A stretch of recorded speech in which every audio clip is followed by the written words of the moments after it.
KSRTC ಮತ್ತೆ BMTC bus ಎಂದಿನಂತೆ ಸಂಚಾರವನ್ನ ಮಾಡ್ತಾ ಇದೆ. ಆಟೋ ಇದರಲ್ಲಿ 75% ಓಡಾಟವನ್ನು ನಡೆಸ್ತಾ ಇದೆ. ಆದ್ರೆ 35% ಎಲ್ಲೋ ಒಂದ್ ಕಡೆ ನಾವು ಸಪೋರ್ಟ್ ಮಾಡ್ತೀವಿ, ನೈತಿಕವಾಗಿ 75% ನಾವು ಸಪೋರ್ಟ್ ಮಾಡ್ತೀವಿ ಅಂತ ಹೇಳ್ಕೊಂಡು, ಆದ್ರೆ 75% ಅಲ್ಲಿ ಒಂದಿಷ್ಟು ಜನ ಆಟೋಗಳು ಕೂಡ ಓಡಾಡ್ತಾ ಇರುತ್ತೆ.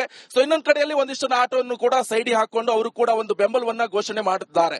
ಇನ್ನೊಂದ್ ಕಡೆಯಲ್ಲಿ ಕಂಪ್ಲೀಟ್ ಆಗಿ ಸ್ತಬ್ಧವಾಗಿದೆ. ಮೆಜೆಸ್ಟಿಕ್ ಹೋಗ್ತಾ ಇರುವಂತಹ ದೃಶ್ಯ ಇದು ಮೈಸೂರು ಬ್ಯಾಂಕ್ ಇಂದ. ಯಾಕಂತ ಹೇಳಿದ್ರೆ ಈ ಹೋರಾಟ ಎನ್ನುವಂಥದ್ದು ಯಾವ ತಿರುವನ್ನು ಕೂಡ ಪಡೆದುಕೊಳ್ಬಹುದು. ಯಾಕಂತ ಹೇಳಿದ್ರೆ ನೆಲ ಜಲ ಭಾಷೆ ವಿಚಾರ ಬಂದಾಗ ಪ್ರತಿಯೊಬ್ಬರು ಕೂಡ ಅವರು ಸಪೋರ್ಟ್ ಆಗಿ ನಿಲ್ತಾರೆ ಎನ್ನುವಂತಕ್ಕೆ ಪ್ರತ್ಯಕ್ಷ ಉದಾಹರಣೆ ಅಂತ ಹೇಳಿದ್ರೆ ಇಲ್ಲೆಲ್ಲ ಮಂದಿ ಕೂಡ ಸಪೋರ್ಟ್ ಆಗಿ ನಿಂತಿದ್ದಾರೆ. ಇನ್ನೊಂದ್ ಕಡೆ ಸ್ವಲ್ಪ ದೂರದಲ್ಲಿ ನಾನು ನಿಮಗೆ ತೋರಿಸ್ತೀನಿ, ಊಬರ್ ಹಾಗೆ ಓಲಾ ಅವರು ಕೂಡ ಸಂಪೂರ್ಣವಾಗಿ ಬಂದ್ ಮಾಡುವಂತ ನಿಟ್ಟಿನಲ್ಲಿ ಯಶಸ್ವಿ ಆಗ್ಲಿ ಒಂದು ಬಂದ್ ಎನ್ನುವಂಥದ್ದು ಕೂಡ ಅವರ ಒಂದು ಇಂಗಿತ ಆಗಿದೆ. ಆ ಕಾರಣದಿಂದ ಕಂಪ್ಲೀಟ್ ಆಗಿ ಇಲ್ಲೆಲ್ಲವೂ ಕೂಡ ಬಂದ್ ಆಗಿದೆ. ನೋಡ್ತಾ ಇರಬಹುದು ನೀವು, ಇವರು ಊಬರ್ ಹಾಗೆ ಓಲಾ ಇವರು ಕೂಡ ಕಂಪ್ಲೀಟ್ ಆಗಿ ಬಂದ್ಗೆ ಒಂದು ಬೆಂಬಲವನ್ನ ಸೂಚಿಸಿದ್ದಾರೆ. ಅದರಲ್ಲೂ ಕೂಡ ಸಾಕಷ್ಟು ಸಂಘಟನೆಗಳು ಇದರಲ್ಲಿ ಕೈ ಜೋಡಿಸಿರುವಂತದ್ದು. ಸೊ ಇನ್ನೊಂದ್ ಕಡೆಯಲ್ಲಿ ನೀವು ಕೆಎಸ್ಆರ್ಟಿಸಿ ಬಸ್ ಸ್ಟ್ಯಾಂಡ್ ಕೂಡ ಗಮನಿಸ್ತಾ ಇರಬಹುದು. ಎಸ್, ಪ್ಯಾನ್ ಮಾಡಿ ಆಚೆ ಕಡೆ. ಇಲ್ಲಿ ಕೆಎಸ್ಆರ್ಟಿಸಿ ಬಸ್ ಸ್ಟ್ಯಾಂಡ್ ಅಲ್ಲೂ ಕೂಡ ನೀವು ನೋಡ್ತಾ ಇರಬಹುದು.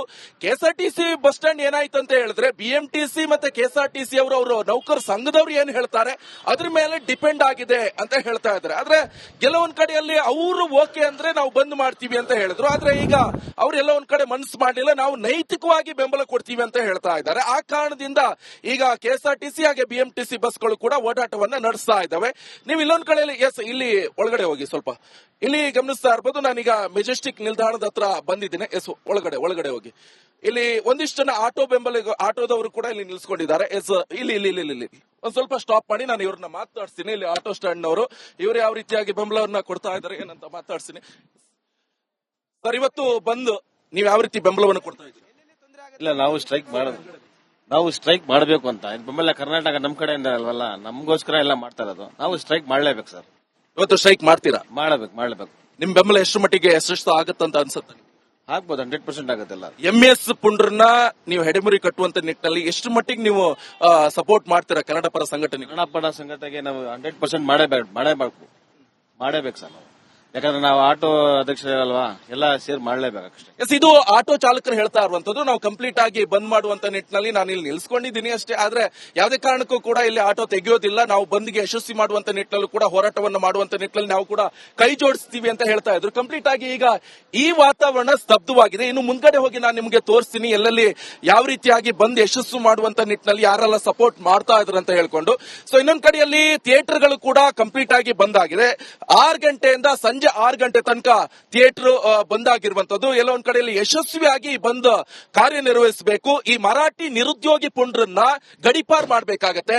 ಎಂಇಎಸ್ ಅನ್ನ ಕಂಪ್ಲೀಟ್ ಆಗಿ ಬ್ಯಾನ್ ಮಾಡಬೇಕು ಕರ್ನಾಟಕದಲ್ಲಿ. ಯಾಕಂತ ಹೇಳಿದ್ರೆ ಸುಮ್ನೆ ಅವರು ನಿರುದ್ಯೋಗಿಗಳು, ಆದ್ರೆ ಹೊಟ್ಟೆಪಾಡಿಗಾಗಿ ಉದ್ಯೋಗ ಮಾಡ್ತಾ ಇರುವಂತ ಈ ಬಿಎಂಟಿಸಿ ಇರ್ಬೋದು ಅಥವಾ ಕೆಎಸ್ಆರ್ಟಿಸಿ ಇರ್ಬೋದು, ಅವ್ರನ್ನ ಅಡ್ಗಟ್ಕೊಂಡು ಇವರು ಅವರಿಗೆ ಬಣ್ಣ ಬಡಿಯೋದು ಅಥವಾ ಬಸ್ಗಳ ಮೇಲೆ ಇವರು ಬಣ್ಣ ಹಾಕೋದು, ಅವ್ರ ಮೇಲೆ ಕಲರ್ ಹಾಕೋದು, ಇದನ್ನೇ ಮಾಡ್ತಾ ಇದ್ರೆ ಇದು ಎಲ್ಲಿ ತನಕ ಮಾಡ್ತಾರೆ? ಇದು ಕಂಟಿನ್ಯೂ ಆಗ್ತಾ ಹೋದ್ರೆ ಇನ್ನು ಗತಿಯ ಏನಾಗಬೇಕು? ರಾಜ್ಯ ಪರಿಸ್ಥಿತಿ ಯಾವ ರೀತಿಯಾಗಿ ಹದಗೆಡಬೇಕು? ಇದು ಪ್ರಮುಖವಾದಂತಹ ಅಂಶವಾಗಿರುವಂತದ್ದು. 20 ಬೇಡಿಕೆಗಳನ್ನ ಈಗ ವಾಟಾಳ್ ನಾಗರಾಜ್ ಇರಬಹುದು, ಹಲವಾರು ಕನ್ನಡ ಪರ ಸಂಘಟನೆಗಳು ಇಟ್ಕೊಂಡಿದ್ದಾರೆ. ಸೊ ಇಲ್ಲಿ ಸಂಪೂರ್ಣವಾಗಿ ಆಟೋ ಚಾಲಕರು ಕೂಡ ಬಂದು ಯಶಸ್ಸು ಮಾಡುವಂತ ನಿಟ್ಟಿನಲ್ಲಿ ಎಲ್ಲರೂ ಕೂಡ ಕೈ ಜೋಡಿಸ್ತಾ ಇರುವಂತದ್ದು. ಸೊ ಇನ್ನೊಂದು ಕಡೆಯಲ್ಲಿ ಇಲ್ಲಿ ಕಂಪ್ಲೀಟ್ ಆಗಿ ಹೋಟೆಲ್ ಇರಬಹುದು ಅಥವಾ ಅಂಗಡಿ, ಇಲ್ಲಿ ಮೆಜೆಸ್ಟಿಕ್ ಹತ್ರ ನಾನೀಗ ತಲುಪಿದ್ದೀನಿ. ಸೊ ಕಂಪ್ಲೀಟ್ ಆಗಿ ಬಂದಾಗಿದೆ. ಎಸ್, ಇಲ್ಲಿ ಗಮನಿಸ್ತಾ ಇರಬಹುದು ಆಟೋ ಚಾಲಕರೆಲ್ಲರೂ ಕೂಡ ಇಲ್ಲಿ ಬಂದ್ ಮಾಡುವಂತ ನಿಟ್ಟಿನಲ್ಲಿ ಅವರವರು ಆಟೋವನ್ನು ಕೂಡ ಸೈಡಿ ಹಾಕೊಂಡಿಟ್ಟಿದ್ದಾರೆ.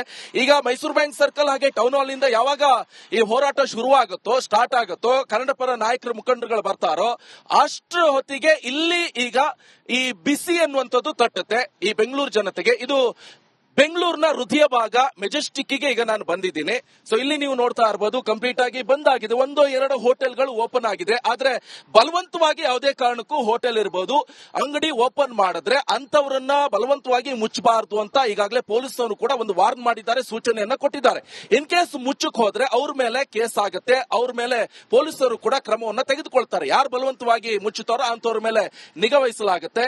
ಸೊ ಅವ್ರವ್ರ ವಿಚಾರ, ಕನ್ನಡ ಜಲ ನೆಲ ಭಾಷೆ ವಿಚಾರ ಬಂದಾಗ ಎಷ್ಟು ಮಟ್ಟಿಗೆ ಸಪೋರ್ಟ್ ಮಾಡ್ತಾರೋ ಅದೆಲ್ಲವೂ ಕೂಡ ನಿಮಗೆ ಗಮನವಹಿಸಬಹುದು. ನೀವು ಯಾರ್ಯಾರು ಓಪನ್ ಇಡ್ತಾರೋ ಅವರು ನೈತಿಕವಾಗಿ ಬೆಂಬಲ ಕೊಡ್ತೀವಿ ಅಂತ ಹೇಳ್ತಾರೆ. ಆದ್ರೆ ಯಾರ್ಯಾರು ಕ್ಲೋಸ್ ಮಾಡಿದಾರೋ ನಾವು ಕಂಪ್ಲೀಟ್ ಬೆಂಬಲವನ್ನ ಕೊಡ್ತೀವಿ ಅಂತ ಹೇಳ್ಕೊಂಡು ಈಗ ಅಂಗಡಿ ಮುಂಗಟ್ಟುಗಳನ್ನ ಬಂದ್ ಮಾಡ್ಕೊಂಡಿದ್ದಾರೆ. ನೀವು ಇಲ್ಲಿ ಕಂಪ್ಲೀಟ್ ಆಗಿ ಈಗ ನಾನು ಮೆಜೆಸ್ಟಿಕ್ ಹತ್ರ ಈಗ ತಲುಪಿದ್ದೀನಿ. ಸೊ ನೇರವಾಗಿ ನೀವು ಗಮನಿಸ್ತಾ ಇರ್ಬೋದು, ಇಲ್ಲೊಂದ್ ಕಡೆಯಲ್ಲಿ ಇಷ್ಟು ದಿವಸ ಇಲ್ಲಿ ನೀವು ನೋಡ್ತಾ ಇರ್ಬೋದು ಶ್ರೀಪಾದ್ ಪಾಟೀಲ್ ಕಂಪ್ಲೀಟ್ ಆಗಿ ಜನ ಜಂಗುಳಿ ಕಾಲಿಡಕ್ಕೂ ಜಾಗ ಇರ್ತಾ ಇಲ್ಲ. ಆದ್ರೆ ಓಕೆ ನಿಕೇಶ್, ವಾಪಸ್ ಬರ್ತೀವಿ, ಸಂಪರ್ಕದಲ್ಲಿರಿ. ಮತ್ತೊಂದು ಅಪ್ಡೇಟ್ ಲಭ್ಯವಾಗ್ತಾ ಇದೆ. ಮಂಗಳೂರಲ್ಲಿ ಕರ್ನಾಟಕ ಬಂದ್ಗೆ ನೋ ರೆಸ್ಪಾನ್ಸ್. ಮಂಗಳೂರಲ್ಲಿ ಬಂದ್ ಕರೆಗೆ ಸಂಘಟನೆಗಳು ಬೆಂಬಲ ಕೊಟ್ಟಿಲ್ಲ. ಎಂದಿನಂತೆ ಬಸ್ ಸಂಚಾರ ಆರಂಭ ಆಗಿದೆ. ರಸ್ತೆಗಿಳಿದಿದೆ ಆಟೋ, ಟ್ಯಾಕ್ಸಿ. ಸರ್ಕಾರಿ ಬಸ್ ಸಂಚಾರದಲ್ಲಿ ಯಾವುದೇ ರೀತಿಯ ವ್ಯತ್ಯಯ ನೋಡೋದಕ್ಕೆ ಸಿಗ್ತಾ ಇಲ್ಲ. ಆರಾಮಾಗಿ ಬಸ್ ಸಂಚಾರ ಆಗ್ತಾ ಇದೆ, ಆಟೋ ರಿಕ್ಷಾ ಓಡಾಡ್ತಾ ಇದೆ, ಜನಸಾಮಾನ್ಯರು ಕೂಡ ಓಡಾಡ್ತಿದ್ದಾರೆ. ಅಲ್ಲಿಗೆ ಕರ್ನಾಟಕ ಬಂದ್ಗೆ ಅವರ ಬೆಂಬಲ ಇದ್ದಂತೆ ಕಾಣಿಸ್ತಾ ಇಲ್ಲ. ಬದಲಾಗಿ ನೈತಿಕ ಬೆಂಬಲ ಅಷ್ಟೇ ನಮ್ಮ ಜನಸಾಮಾನ್ಯರು ಜೊತೆಗೆ ಸಾರಿಗೆ ಇಲಾಖೆ ಸೀಮಿತ ಆಗಿದೆ ಅನ್ನೋದು ಬಹಳ ಸ್ಪಷ್ಟ ಈ ದೃಶ್ಯಗಳನ್ನ ನೋಡ್ತಾ ಹೋದ್ರೆ.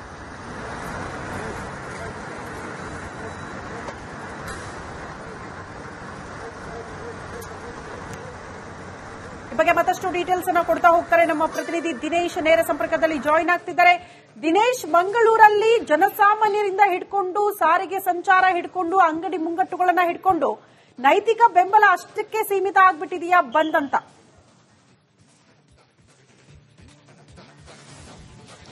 ಹೌದು ಶ್ರುತಿ, ಮಂಗಳೂರಿನಲ್ಲಿ ಬಂದ್ಗೆ ಯಾವುದೇ ರೀತಿಯಾದಂತಹ ರೆಸ್ಪಾನ್ಸ್ ಸಿಗ್ತಾ ಇಲ್ಲ. ಮಂಗಳೂರು ನಗರದಲ್ಲಿ ಏನೋ ಬಸ್ಗಳ ಓಡಾಟಗಳು ನಡೆಸ್ತಾ ಇದ್ದಾವೆ. ಜೊತೆಗೆ ಆಟೋ ರಿಕ್ಷಾಗಳಾಗಿರೋದು, ಟ್ಯಾಕ್ಸಿಗಳಾಗಿರ್ಬೋದು ಎಲ್ಲವೂ ಕೂಡ ಓಡಾಟವನ್ನು ನಡೆಸ್ತಾ ಇರುವಂತದ್ದು. ಮಂಗಳೂರು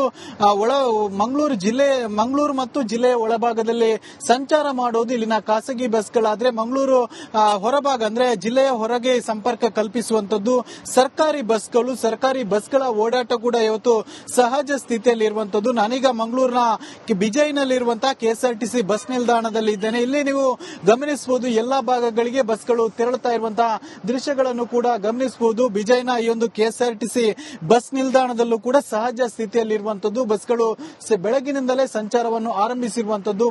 ಏನು ಜಿಲ್ಲೆಯ ಬೇರೆ ಬೇರೆ ಭಾಗಗಳು ಜೊತೆಗೆ ಜಿಲ್ಲೆಯ ಹೊರಭಾಗಗಳು ದೂರದ ಊರುಗಳಿಗೆ ಕೂಡ ಬಸ್ಗಳು ಸಂಚಾರವನ್ನು ಆರಂಭಿಸಿರುವಂತದ್ದು.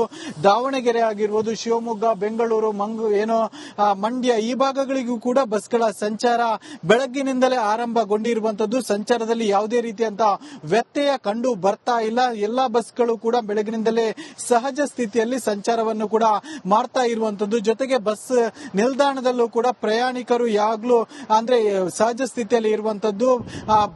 ಪ್ರತಿದಿನ ಇರುವಂತೆ ಇವತ್ತು ಕೂಡ ಬಸ್ ನಿಲ್ದಾಣದಲ್ಲಿ ಪ್ರಯಾಣಿಕರು ಇರುವಂತದ್ದು. ಪ್ರಯಾಣಿಕರಲ್ಲೂ ಕೂಡ ಯಾವುದೇ ರೀತಿಯಿಂದ ವ್ಯತ್ಯಯ ಕಂಡು ಬರ್ತಾ ಇಲ್ಲ, ಸಹಜ ಸ್ಥಿತಿಯಲ್ಲಿ ಇರುವಂತದ್ದು. ಕೆಎಸ್ಆರ್ಟಿಸಿ ಬಸ್ಗಳು ಒಂದ್ ಕಡೆ ಆದ್ರೆ ಸಂಚಾರ ಮಾಡ್ತಾ ಇದ್ರೆ, ಮತ್ತು ಖಾಸಗಿ ಬಸ್ಗಳು ಕೂಡ ಜಿಲ್ಲೆಯ ಬೇರೆ ಬೇರೆ ಭಾಗಗಳಿಗೆ ಸಂಚಾರವನ್ನು ಮಾಡ್ತಾ ಇರುವಂತದ್ದು. ಮಂಗಳೂರು ಭಾಗಗಳಿಗೆ ಹೇಳಬೇಕಾದ್ರೆ ಇಲ್ಲಿನ ಜೀವನಾಡಿ ಅನ್ನುವಂಥದ್ದು ಇಲ್ಲಿನ ಖಾಸಗಿ ಬಸ್ಗಳು ಸಂಚಾರ ಇದ್ರೆ ಬಂದ್ಗೆ ಯಾವುದೇ ರೀತಿಯಾದ ಬೆಂಬಲ ಇಲ್ಲ ಅಂತಾನೆ ಲೆಕ್ಕ. ಹೀಗಾಗಿ ಬಸ್ಗಳ ಚಾಲಕ ಮಾಲಕ ಒಕ್ಕೂಟ ಏನಿದೆ ಅದರಿಂದ ಯಾವುದೇ ರೀತಿಯಂತಹ ಬೆಂಬಲ ಘೋಷಣೆ ಆಗಿಲ್ಲ. ಹೀಗಾಗಿ ಖಾಸಗಿ ಬಸ್ಗಳು ಕೂಡ ಸಂಚಾರವನ್ನು ನಡೆಸ್ತಾ ಇರುವಂತದ್ದು. ಜೊತೆಗೆ ಆಟೋ ರಿಕ್ಷಾಗಳಾಗಿರೋದು, ಕ್ಯಾಬ್ಗಳಾಗಿರೋದು ಎಲ್ಲವೂ ಕೂಡ ಇವತ್ತು ಸಂಚಾರವನ್ನು ಮಾಡ್ತಾ ಇರುವಂತದ್ದು. ಜೊತೆಗೆ ಅಂಗಡಿ ಮುಂಗಟ್ಟುಗಳು ಕೂಡ ಬೆಳಗ್ಗಿನಿಂದಲೇ ತೆರೆದುಕೊಂಡಿರುವಂತದ್ದು. ಯಾವುದೇ ರೀತಿಯಂತಹ ಬಂದ್ ಎಫೆಕ್ಟ್ ಇಲ್ಲ. ಒಟ್ಟಿನಲ್ಲಿ ಜಿಲ್ಲೆಯಲ್ಲಿ ಹೇಳಬೇಕಾದ್ರೆ ಇಲ್ಲಿ ಯಾವುದೇ ರೀತಿಯಂತಹ ಬಂದ್ಗೆ ಇದುವರೆಗೂ ಕೂಡ ಸಂಘಟನೆಗಳು ಕರೆ ನೀಡಿಲ್ಲ ಮತ್ತು ಬಂದ್ಗೆ ಯಾವುದೇ ರೀತಿಯಂತಹ ರೆಸ್ಪಾನ್ಸ್ ಕೂಡ ವ್ಯಕ್ತ